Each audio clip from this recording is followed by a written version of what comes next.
Hello दोस्तों, आज class 5वां दिन है। आज पढ़ेंगे वैदिक सभ्यता।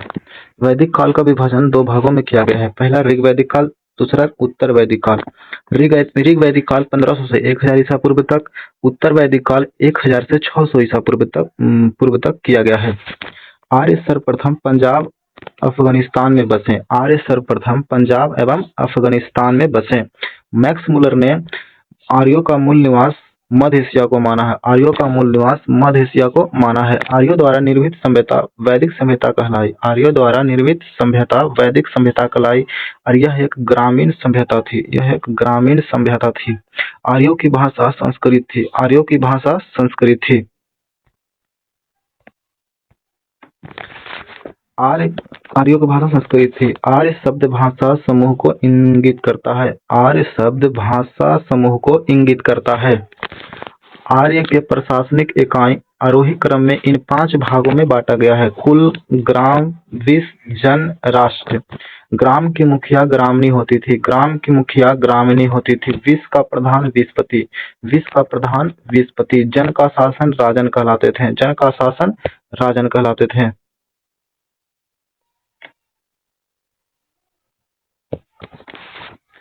राजाधिकारियों ने पुरोहित एवं सेनानी प्रमुख थे। वशिष्ठ रूढ़िवादी, सूत, रथकार व कमादी नामक अधिकारी रत्नी कहे जाते थे। इनकी संख्या 12 हुआ करती थी। पूरब मतलब दुर्गपति एवं जनता की गतिविधियों को देखने वाले गुप्तचर होते थे। दुर्गपति एवं जनता की गतिविधियों को देखने वाले गुप्तचर होते थे। वाजपति गोचर भूमि का अधिकार होता था। वाजपति गोचर भूमि का अधिकार होता था। उग्र अपराधियों को पकड़ने का कार्य करता था। उग्र अपराधियों को पकड़ने का कार्य करता था। भागदुह राजस्व कर एकत्रित करने का अधिकार था।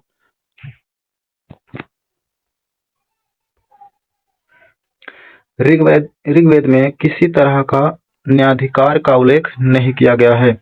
सभा एवं समिति राजा को सलाह देने वाली संस्था थी। सभा एवं समिति राजा को सलाह देने वाली एक संस्था थी। सभा श्रेष्ठ एवं सभ्रात लोगों की संख्या थी, जबकि समिति समान जनता का प्रतिनिधित्व करती थी। इसके अध्यक्ष को ईशान कहा जाता था। इसके अध्यक्ष को ईशान कहा जाता था। इसमें स्त्रियां सभा एवं समिति में भाग लेती थी। युद्ध में कबीले का नेतृत्व राजा करता था। युद्ध के लिए गिष्ट शब्द का प्रयोग किया गया है, जिसका अर्थ होता है गायों की खोज। जिसका अर्थ होता है गायों की खोज। दशराग युद्ध का उल्लेख ऋग्वेद के 7वें मंडल में है। दशराग युद्ध का उल्लेख ऋग्वेद के 7वें मंडल में है। यह युद्ध पुरुषनी यानी रावी नदी के तट पर सुदास एवं 10 जनों के बीच लड़ा गया था।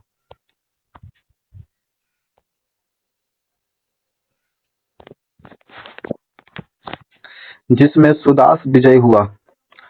उपनिषदों की कुल संख्या 108, महापुराणों की संख्या 18, वेदांत की संख्या 6। ऋग्वेद में समाज 4 वर्णों में बांटा गया है। ये वर्ण ब्राह्मण, क्षत्रिय, वैश्य, शूद्र है। यह विभाजन व्यवसाय यानी कर्म के आधार पर था। ऋग्वेद के 10वें मंडल में पुरुषोक्त यानी चतुर्वर्णों का उल्लेख किया गया है। इसमें कहा गया है कि ब्राह्मण परम पुरुष के मुख से, क्षत्रिय भुजाओं से, वैश्य जांघों से और शूद्र पैरों से उत्पन्न हुए हैं। आर्यों का समाज पितृ प्रधान था।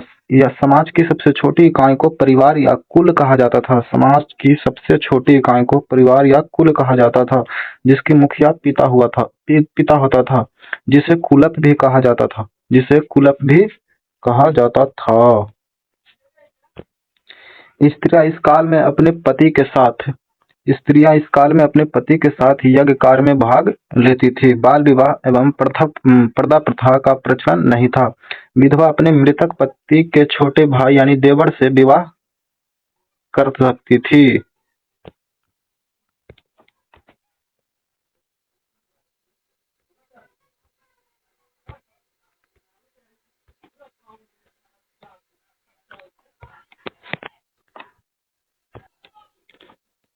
स्त्रियां शिक्षा ग्रहण करती थी। ऋग्वेद में लोपामुद्रा, घोषा, सिकता, आपला एवं विश्वास जैसी विदुषी स्त्रियां का वर्णन वर्णन किया गया है।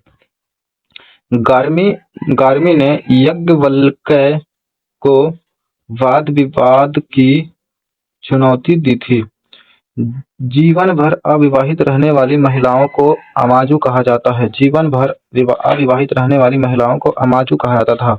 अमाजु कहा जाता था। विवाह के समय मिलने वाले उपहार को बहतू कहा जाता था। विवाह के समय मिलने वाले उपहार को बहतू कहा जाता था। जीविका पार्जन के लिए वेद वेदांग पढ़ने वाले अध्यापक को उपाध्याय कहा जाता था। उपाध्याय कहा जाता था।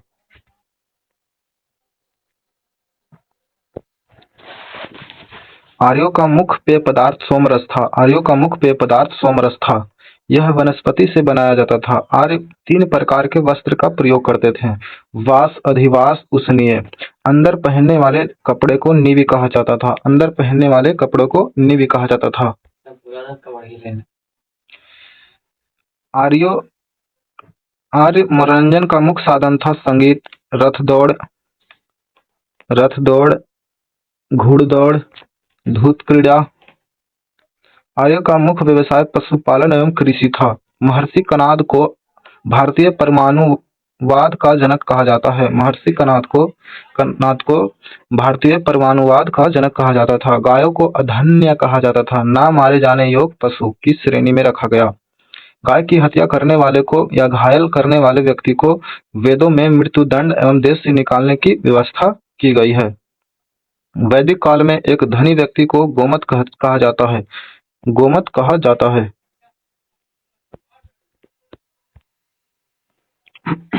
आर्यों का प्रिय पशु घोड़ा एवं सर्वाधिक प्रिय देवता इंद्र थे। आर्यों का प्रिय पशु घोड़ा एवं सर्वाधिक प्रिय देवता इंद्र थे। आर्यों द्वारा खोजी गई धातु लोहा थी, जिसे श्याम अयस्क कहा जाता था। तांबा को लोहित अयस्क कहा जाता था।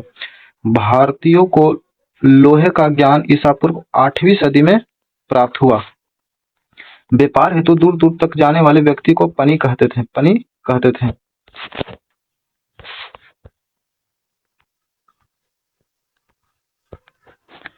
इसमें कुछ प्राचीन और आधुनिक नाम है।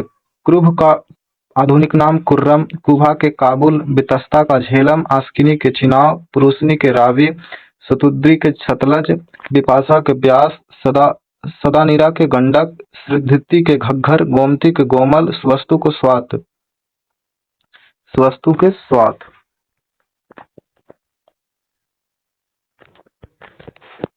लेन देन में वस्तु विनिमय की प्रणाली प्रचलित थी।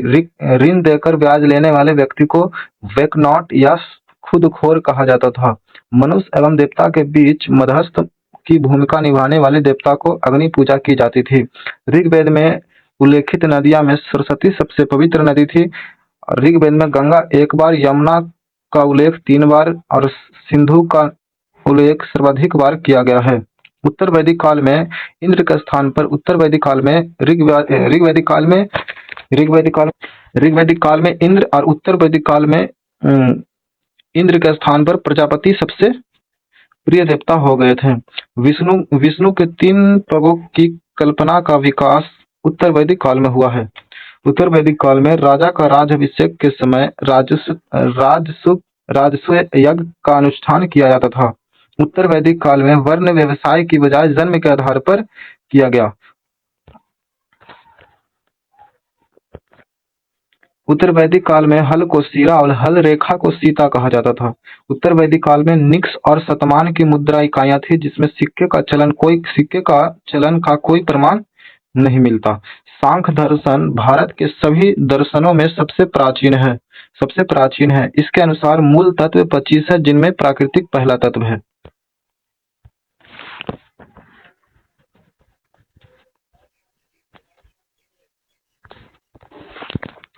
सत्य में जयते मुंडक उपनिषद से लिया गया है। इसी उपनिषद में यज्ञ की तुलना फूटी नाव से की गई है। इंद्र जो है, इंद्र का संबंध युद्ध के नेता एवं वर्षा का देवता कहा गया है। अग्नि को देवता एवं मनुष्य के बीच मध्यस्थ का संबंध है। वरुण का किससे संबंध है? पृथ्वी एवं सूर्य का निर्माता कहते हैं, समुद्र का देवता कहते हैं, विश्व के विनायक कहते हैं या शासक कहते हैं, सत्य का प्रतीक है, ऋतु परिवर्तन व दिन और रात का कर्ता। घी को आकाश का देवता कहते हैं, सबसे प्राचीन देवता है। सोम को वनस्पति का देवता कहते हैं, उषा को प्रकृति एवं उत्थान का देवता है, आश्विन के विपत्तियों को हरने वाला देवता है, पुष्ण को पशुओं की रक्षा करने वाला, विष्णु को विश्व के संरक्षक एवं पालनकर्ता, मरुत को आंधी तूफान का देवता।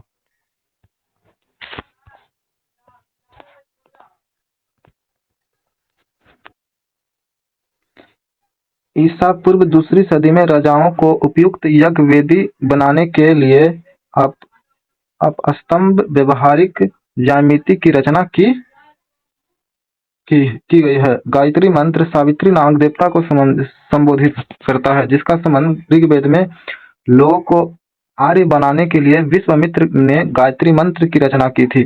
श्रद्धा की प्रथा पहल दत्तात्रेय ऋषि के बेटे निमि ने शुरू की थी। उत्तर वैदिक काल में कौशाम्बी नगर प्रथम बार पक्की ईंटों का प्रयोग किया गया है। महाकाव्य दो है, महाभारत और रामायण। महाभारत का पुराना नाम जय संहिता है और यह विश्व का सबसे बड़ा महाकाव्य है। गोत्र नामक संस्था का जन्म उत्तर वैदिक काल में हुआ है।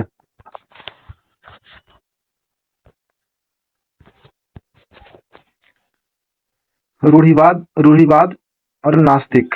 सांख्य का बौद्ध धर्म का नास्तिक है, सांख्य का नास्तिक, बौद्ध धर्म, योग का जैन धर्म, न्याय का लोकायन, वैशेषिक के अज्ञान, मीमांसा के आजीवक। मतलब प्रवर्तक कौन कौन है? सांख्य का कपिल कहते हैं, योग के पतंजलि, न्याय के गौतम, वैशेषिक के कनाद, मीमांसा के जैमिनी, वेदांत के वैदरायन।